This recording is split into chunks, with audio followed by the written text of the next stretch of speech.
pido al equipo que nos grabe para ahora, con muchísimo gusto, saludar a mi compañero y amigo, al queridísimo Ricardo Sevilla, escritor, periodista aquí en Sin Censura, y uno de los más grandes patriotas que he conocido. Querido Ricardo, te saludo, hermano, ¿cómo estás?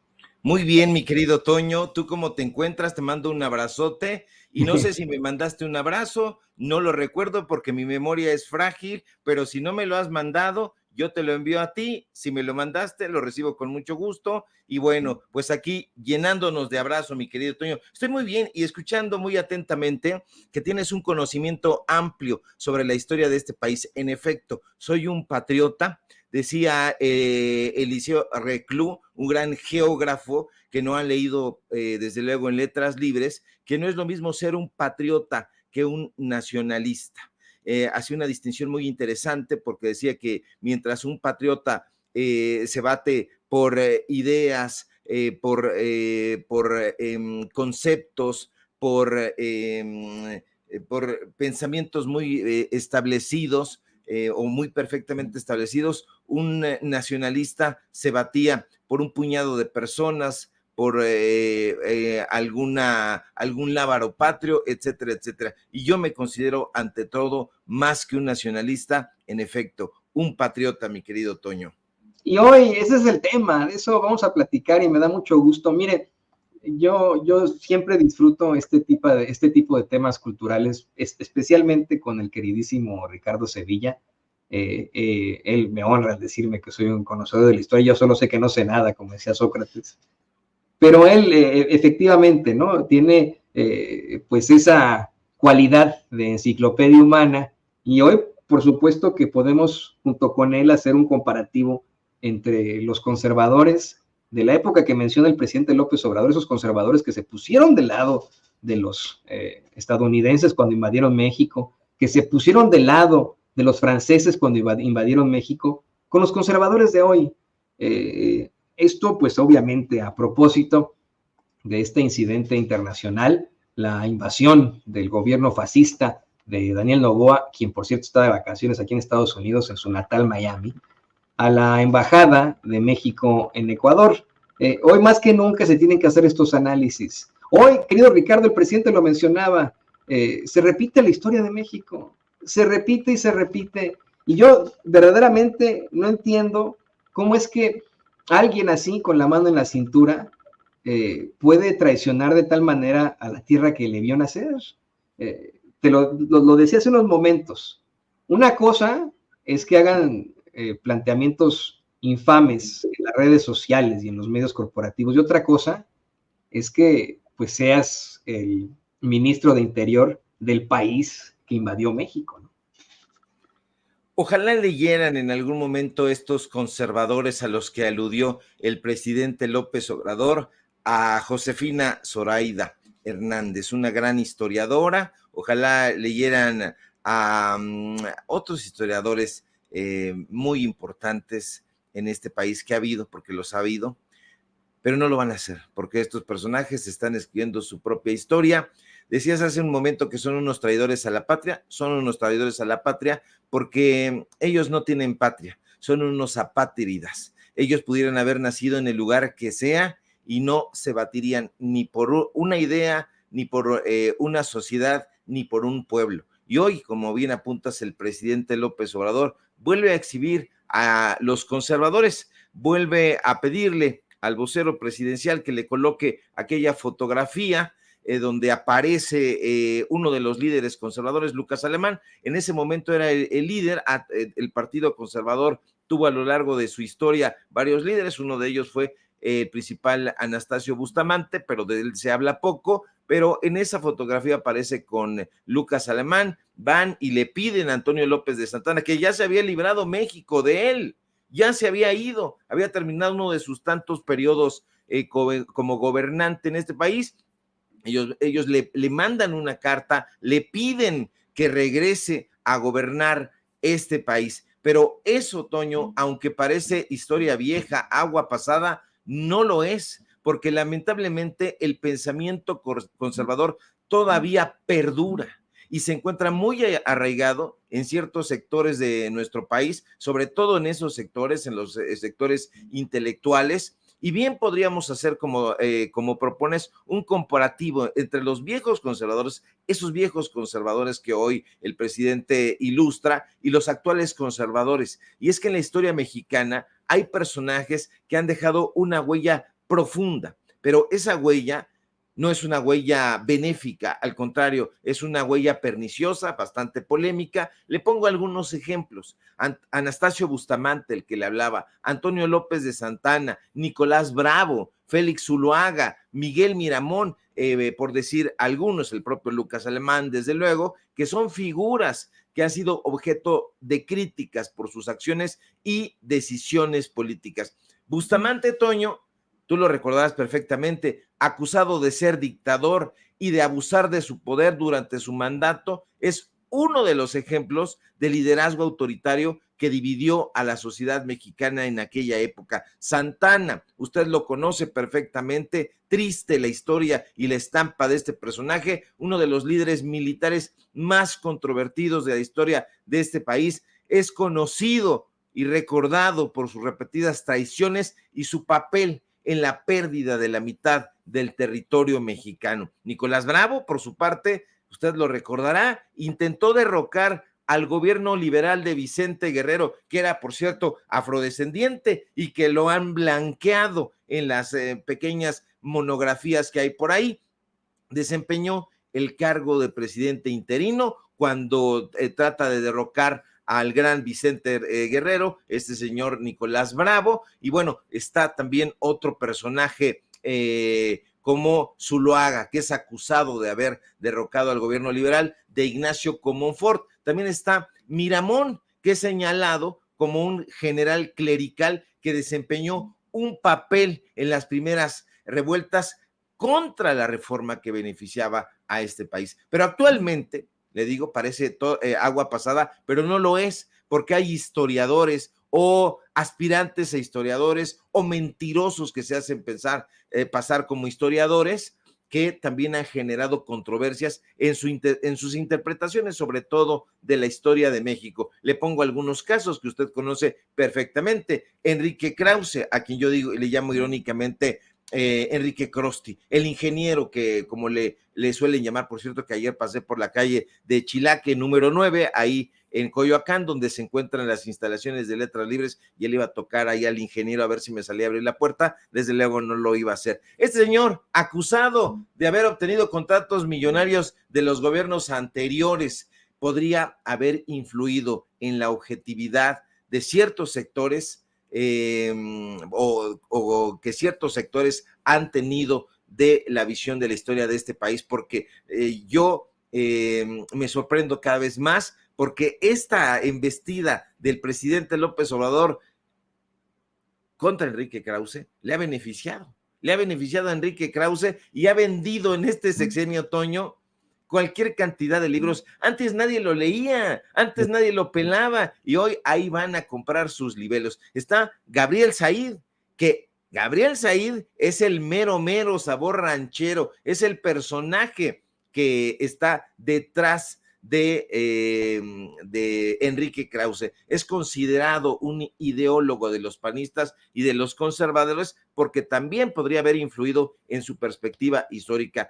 Un ensayista notable en temas literarios, sobre todo en temas de literatura católica o de poetas católicos como el gran López Velarde, pero más allá de eso, un personaje que siempre ha tenido los dedos cargados hacia el conservadurismo. Está Guillermo Sheridan, de todos los amores de ahí, de los rectores de la universidad que pasan, que van y vienen, de Enrique Graue, de Leonardo Lomelí Vanegas, que lo dejan hacer a sus anchas, andar de aviador allá en Estados Unidos, en Texas, por cierto, y que es un racista, que es un clasista, que ataca a los gobiernos liberales y podría también haber sesgado su interpretación de los hechos históricos. Otro de los conservadores, acusado y exhibido de haberse beneficiado con contratos millonarios, Héctor Aguilar Camín, al que algunos ironistas han llamado Héctor Aguilar Balín, le vendió revistas a los gobiernos conservadores. Por cierto, que se ha encontrado ahora el grupo Nexos en una exhibida que les está dando Marx Arriaga, el titular de materiales educativos de la SEP, les ha puesto una pero buena. En conclusión, Toño, la historia mexicana está llena de personajes, pensadores polémicos que han dejado una huella perniciosa en la sociedad mexicana.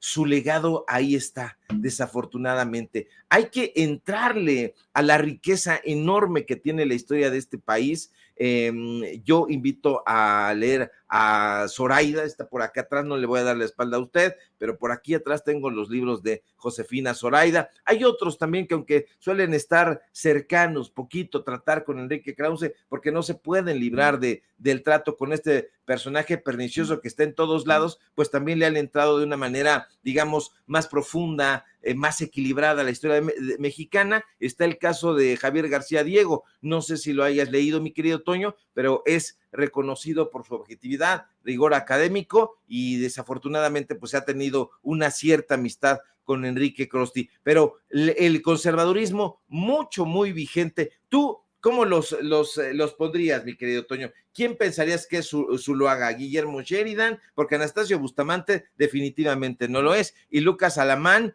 Yo creo que Enrique Krause aspiraría, pero como dice el presidente López Obrador, no le llega ni a los talones. ¿O cómo lo ves tú, mi querido Toño? No, en definitiva, Lucas Alamán, pues evidentemente era una mente de su tiempo, si lo quieres ver así, un verdadero intelectual, pues vamos, un verdadero estudioso de aquel entonces, y nada tendría que ver con alguien como pues el empresario editorial Enrique Krause. Para mí eso es lo que es Enrique Krause, querido Ricardo. Mira, he leído muchos textos, no completos, pero muchos textos de Krause, planteamientos históricos que ha hecho, que son sumamente aburridos, como bien mencionas. Y hay circunstancias muy cuestionables. Uno que me viene a la mente es este planteamiento que hace de la muerte de Carranza. Hasta cierto punto sugiere Krause que Carranza se habría suicidado. Pasó, nadie lo sabe, nadie lo sabe. Carranza no es santo de mi devoción, me parece que es otro de esos que mencionas, de esos liberales que fingieron ser liberales y que en todo caso, bueno, pues eran los más conservadores de los conservadores. Carranza era, híjole, pues casi que amigo de los Terrazas, no era amigo, pero casi, ¿no? En la Revolución Mexicana, pues era parte de esas élites muy claras, ¿no?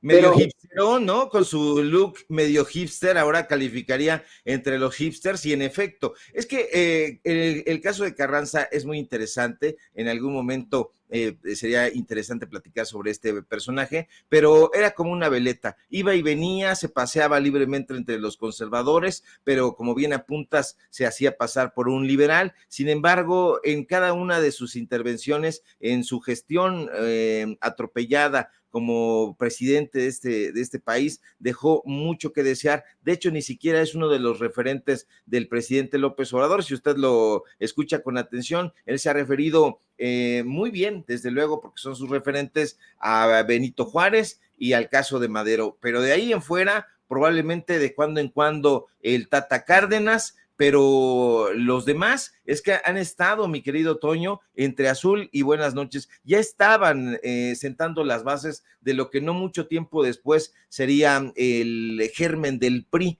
Entonces estos priistas ya ves que son como veletas, ahora ya resulta que aman la transformación, algunos de ellos que juraban sobre la biografía de Carranza, como fue el caso de los del grupo Atlacomulco, y ahora resulta que ya ese grupo Atlacomulco ha abandonado, no Atlacomulco, porque sigue siendo de ellos, pero ahora se declaran promorenistas. Qué cosa tan extraña, ¿no, mi querido amigo?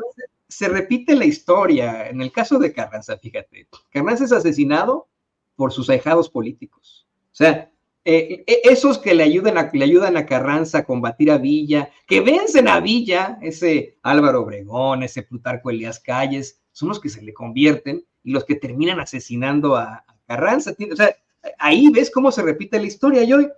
Es más, le voy a pedir al equipo que nos grabe para hablar más de este caso.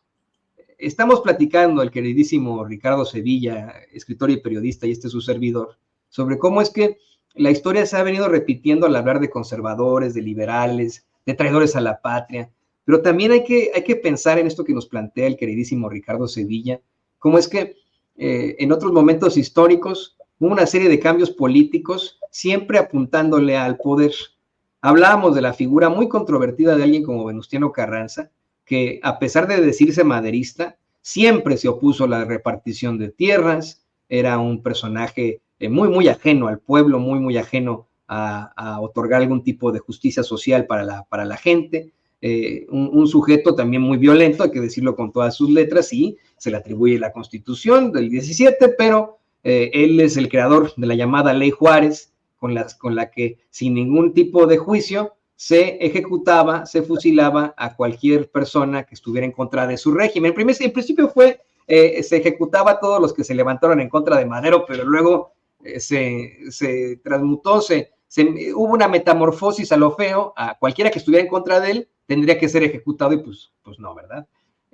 Este personaje, en algún momento de la historia de la Revolución Mexicana, tuvo entre sus filas a nada más y nada menos que a Francisco Villa para combatir a Victoriano Huerta, y consiguió junto con Pancho Villa, con la División del Norte, con los Dorados, así como con otros generales en el norte de la República Mexicana, consigue efectivamente vencer al ejército federal y consigue que Victoriano Huerta pueda ser exiliado a Estados Unidos, donde muere en la ignominia. Pero después de esto se le voltean sus generales, él declara a Villa como enemigo del Estado, sus generales y ahijados políticos como Álvaro Obregón, como Plutarco Elías Calles, como no, y por supuesto Pablo González, a quien se le atribuye el asesinato de Zapata, consiguen enfrentarse precisamente a Emiliano Zapata y a Pancho Villa, a quien vencen después de una conflagración, si no me equivoco, en León, Guanajuato. Ahí empieza la caída de Pancho Villa, pero estos personajes, estos ahijados políticos de Venustiano Carranza, después se le voltean a Venustiano Carranza y son quienes terminan asesinando a Venustiano Carranza. La tesis de nuestro queridísimo Ricardo Sevilla es muy interesante, porque efectivamente hoy entre las filas de Morena tenemos a muchos priistas de hueso colorado, a personajes que encabezaron gobiernos infames como el de Rubiel Ávila en el Estado de México, como el de, estamos hablando del grupo Atlacomulco, como el de Alfredo del Mazo, como el de Alejandro Murat en Oaxaca, etcétera, etcétera, etcétera, etcétera. Con lo que vemos que efectivamente se repite esta historia. Yo a lo que aspiro, querido Ricardo, es que no se repita la mala. Es que estos que están regresando, supuestamente, que se están volviendo a Morena, no regresan al priismo en algún momento y terminan traicionándonos a todos, ¿no? Pero ya lo apuntaste, mi querido Toño, la historia se repite y hay que coincidir lamentablemente con esa tesis y se va a continuar repitiendo de manera perniciosa si no hacemos este viaje a las tierras de la memoria, como le llamaría a este ejercicio el gran Felisberto Hernández, un escritor uruguayo, por lo demás maestro de Cortázar, maestro de los grandes escritores de fantasía científica de este continente. Hay que hacer ese viaje a la memoria, público memorioso, hay que recorrer todos estos intersticios de la historia de este país que es rica, que es plétora, y yo creo que hay que hacer un espacio, mi querido Toño, para hablar de historia, para hablar de literatura, para hablar de artes escénicas, para hablar de pintura, para hablar de todo eso, porque eso fomenta también el arte. Desafortunadamente estuvo en manos, en garras, y creo que sigue estando en manos, en garras de estos grupos conservadores, y les ha sido vetado al pueblo de México, y el pueblo de México tiene que ser, como decía el gran Lautremont, el arte tiene que ser popular o no lo es. Entonces hay que socializar el conocimiento, hay que socializar la literatura, hay que socializar el arte y todo el pensamiento. No tiene que estar secuestrado por un grupúsculo, y eso es precisamente lo que les está doliendo. Y a mí me ha dolido mucho ver estas fotografías que han circulado en las redes sociales que comparte Marx Arriaga y que todos hemos visto, pero que desafortunadamente lo habíamos hecho frecuente. Estas bibliotecas majestuosas como fue la Biblioteca México, que estuvo prácticamente gobernada durante 2 sexenios por Enrique Lizalde. Que nos haya gustado la poesía dije Enrique Lizalde, no, su hermano, Eduardo Lizalde. Eduardo Lizalde era el tigre, el que dirigía la Biblioteca de México prácticamente durante 2 sexenios, y nadie le decía absolutamente nada. Al contrario, lo refrendaban ahí en el poder. Pues evidentemente era uno de los títeres del grupo Letras Libres, del grupo Vuelta en su momento, y en contraste, estas bibliotecas en los municipios, olvidadas de la mano de Dios, donde este librero que tengo acá atrás, hasta vergüenza me da decirlo, estaba mucho más nutrido, más copioso que en las bibliotecas que todavía siguen estando allá olvidadas. Recorra usted, y creo que lo ha recorrido, el México profundo, y se va a encontrar con esa sonrojante decepción, que mientras compraban revistas a precios millonarios, revistas que nadie leía, Letras Libres y Nexos, las bibliotecas de lo que le llaman desdeñosamente el interior de este país, y que en realidad son las entrañas y la parte viva de nuestra patria, olvidadas, saqueadas, vendidas, revendidas, hundidas, inundadas, sin puertas, sin ventanas, los libros ahí en el piso. Eso es increíble, Toño, y a toda esta gentuza que se apropió del presupuesto le vale un cacahuate y siguen queriendo tener acceso a esos recursos, pero no hicieron nada por el fomento a la lectura, hablando en esos términos, mi querido amigo. Sí, sí, exactamente. Se han quedado siempre en esos términos, supuestamente por mediocridad, pero a veces yo pensaría mal, querido Ricardo, pensaría en toda la intención de incurrir en este tipo de circunstancias. Pero ¿sabes qué? Yo a lo que aspiro es que tú, Vicente, el querido Jairo Calixto, el queridísimo Francisco Paco Cruz, el querido Jaime Hernández y todos los colaboradores de Sin Censura, Vicente Serrano, ya lo mencioné, tu servidor, todos nosotros podamos en esa historia repetir la hazaña de los hermanos Flores Magón. Claro, sin las consecuencias que trajo, pues obviamente su expresión siempre por la libertad. Ya me quité el bigote, Toño. Bueno, pues hay que ponerlo, dejárnoslo otra vez por ahí, ¿no? Y dejarlo así. Pues sí, para que sea la viva expresión de la lucha magonista. Yo tengo como uno de mis preferidos a Ricardo Flores Magón, como mi gran preferido, pero también uno de mis grandes preferidos es Enrique el Menor. Enrique Flores Magón, no tanto Jesús, porque Jesús sí llegó a aceptar ciertos puestos. De hecho él trabajó con Madero, y el mayor y el menor de los Flores Magón dijeron: no le queremos entrar porque nosotros sí tenemos convicciones, y nuestra convicción es no trabajar con ninguno de estos personajes. Y bueno, pues eran absolutamente anarquistas y tienen una historia muy interesante, muy compleja, y también tomar la batuta ahí en el periodismo de una, mira, aquí usted los tiene a los hermanos, es el mayor y el menor, precisamente Ricardo Flores Magón y Enrique Flores Magón. No está ahí Jesús porque no padeció cárcel con ellos, eso también hay que destacarlo. Qué bueno que no padeció cárcel, no debió haber padecido ninguno de ellos cárcel, pero pues imagínense, les tocó nada más ni nada menos la época porfirista, y ellos eran antiporfiristas, y pues usted sabe aquella frase: mátalos en caliente. Entonces pues la verdad es que corrieron con inteligencia, no con suerte, con inteligencia, y le daban la vuelta, lo mismo que hizo en su momento Villa. Entonces, estos personajes, pues por eso te digo, Toño, que hay que hacer un programa donde hablemos exclusivamente de historia para poder compartirle al público memorioso nuestras reflexiones, y yo también estoy contigo. Porque todos los que estamos aquí ya tenemos una trayectoria dentro del periodismo. Que nos hayan desdeñado en los medios de comunicación corporativos, pues la verdad es que estábamos ahí, les ayudamos a construir esas cosas y nos fuimos y se están derrumbando. Esa es la realidad. Yo recuerdo, y el otro día que conversaba con Jairo Calixto, él fue uno de las grandes plumas de uno de los suplementos culturales más emblemáticos del periodismo mexicano, que fue El Búho, dirigido por René Avilés Fávila.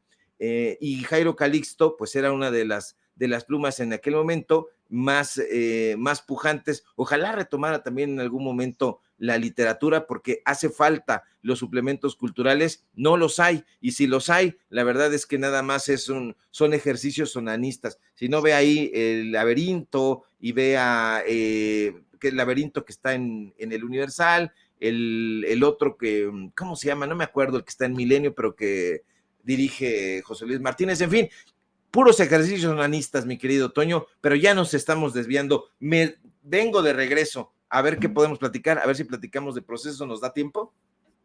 Pues si quieres, sí, vamos a pedir, antes de que le pida al equipo que nos grabe, sí, por supuesto, quiero decirle a usted que Ricardo Flores Magón encontró su duro final a 1 hora de mi casa, aquí en Kansas City, Missouri. Fue, pues, supuestamente murió de una rara enfermedad cardíaca y repentina en la penitenciaría de Leavenworth, en Kansas, a 1 hora aproximadamente donde yo me encuentro en estos momentos.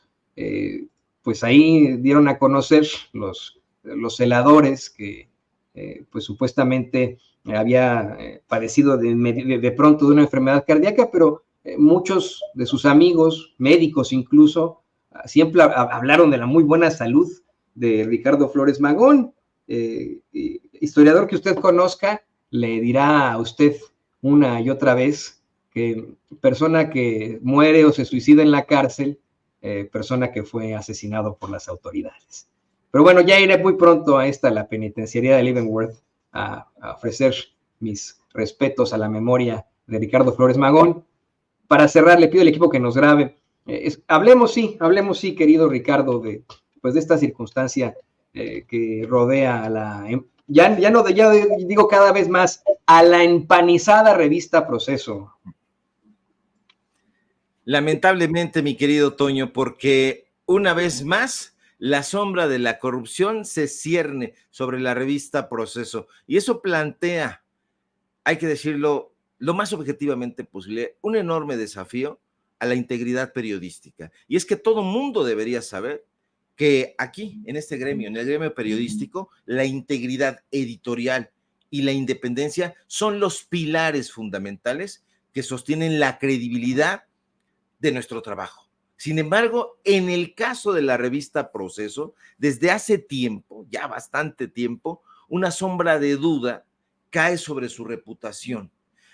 Cuestiona su compromiso con la imparcialidad, cuestiona la ética periodística que se supone deberían de defender en todo momento. Y fíjate, Toño, desde sus inicios bajo la dirección de Julio Scherer García, Proceso fue un referente del periodismo crítico y valiente. Sin embargo, recientemente se han levantado voces críticas, entre ellas las de nosotros, que más allá de los señalamientos que hace el propio presidente López Obrador, que hoy dice, bueno, pues es que ya Proceso está completamente del lado de los conservadores. Bueno, más allá de eso, lo cierto es que sí hay una inclinación hacia los gobiernos de la derecha y, pues con ello, de la mano, la corrupción. Hoy, en un hilo de Twitter, revelamos varios contratos lucrativos de esa revista con el gobierno panista de Aguascalientes, y eso vuelve a poner en entredicho la integridad editorial de esa publicación. Ahora mismo, si nos asomamos a las redes sociales, nos vamos a dar cuenta que la falta de transparencia en la asignación de estos acuerdos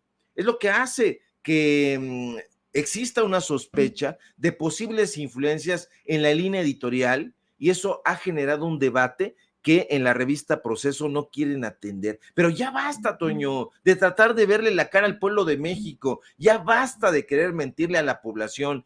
Esta revista, que ya comienza o ya es calificada desde hace tiempo como chayotera, debería saber que la corrupción en los medios de comunicación mina la confianza pública, debilita la democracia, y los medios de comunicación, incluyendo desde luego a Proceso, deben mantener altos estándares éticos y periodísticos. ¿Para qué?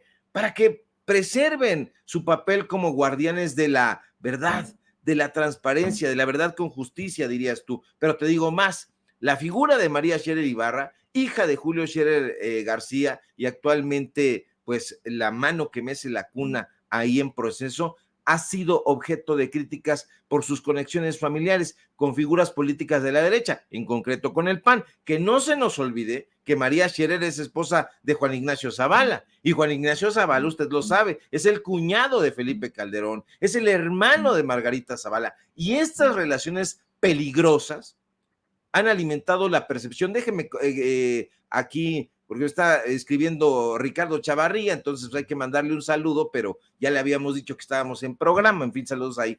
Me interrumpen y yo no tengo prompter. ¿Qué voy a hacer si no tengo el prompter aquí en el piso? Bueno, estas relaciones peligrosas, mi querido Toño, y perdón que lo lleve del lado lúdico, pero yo no me ando con cosas. Es que estamos en un momento crucial para la prensa mexicana y es imperativo que Proceso recupere su papel como defensor de la integridad periodística y la lucha contra la corrupción.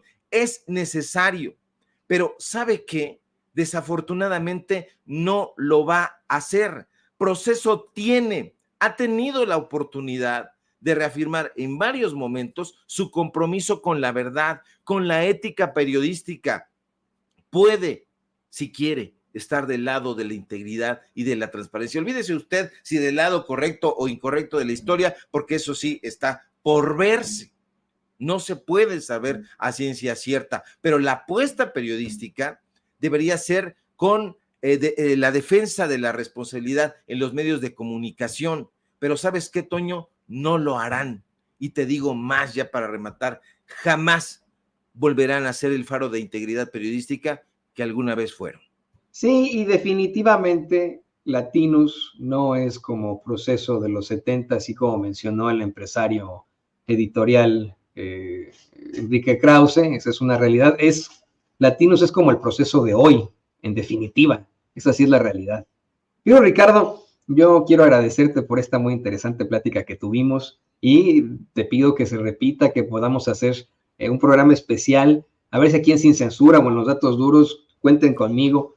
Sobre pues así nos dijiste, Toño, y es que no andamos con los balconear, ¿eh? Sí, yo sé, de verdad que llegan para mí las 2:15 de la tarde, hora del centro de los Estados Unidos, y en ese momento, híjole, me convierto en padre de tiempo completo, tengo que ir por mi niña hasta el otro lado de la ciudad, y bueno, miles de cosas, pero en medida de lo posible busquemos tener ese programa especial para que hablemos de historia, para que podamos, pues, ¿qué te parece que hacemos un análisis de lo que ocurre hoy en día con los luchadores sociales, con los periodistas, en relación con lo que ocurría precisamente en la Revolución Mexicana, con figuras como Pancho Villa? Estoy ya terminando, por fin, estoy ya en los últimos capítulos, en la biografía de Paco Ignacio Taibo II. Pues, ¿qué te parece que lo hacemos aquí? Aquí me comprometo enfrente de todo el mundo, enfrente del público consentidor. Va que va, como dirían los jóvenes del día de hoy, me late cacahuate, mi querido Toño, así que ya sea aquí en Sin Censura, en este libro, en este medio de comunicación libre como el viento, allá o allá en Los Datos Duros en la noche, pues nos ponemos a platicar, o en ambas plataformas, desde luego, para que tengamos una audiencia mucho más amplia. Estoy atento a la información, mi querido Toño, en un rato más vamos a seguir subiendo hilos, información, pequeños análisis, porque ya estamos a todo vapor, porque tiene uno que ponerse las pilas y publicar y opinar e informar, porque los medios de comunicación están echándonos a toda su fauna nociva y guerra sucia, pero sucia, diría el Güero Castañeda. Ya te estoy rompiendo aquí la mesa de la emoción. Síganme, por favor, en mis redes sociales, @Sevilla Crítico en X, antes Twitter, en Facebook Ricardo Sevilla, así nada más. Síganos en paralelo24.mx, en los datos duros. Hoy tenemos informativo en punto de las 9 de la noche y por supuesto aquí en La Familia Sin Censura, donde somos orgullosamente miembros. Te mando un fuerte abrazo, mi querido Toño, y estamos pendientes a la información. Un abrazo, querido Ricardo Sevilla, ahí lo tiene usted, nuestro compañero escritor, periodista Ricardo Sevilla, aquí en Sin Censura.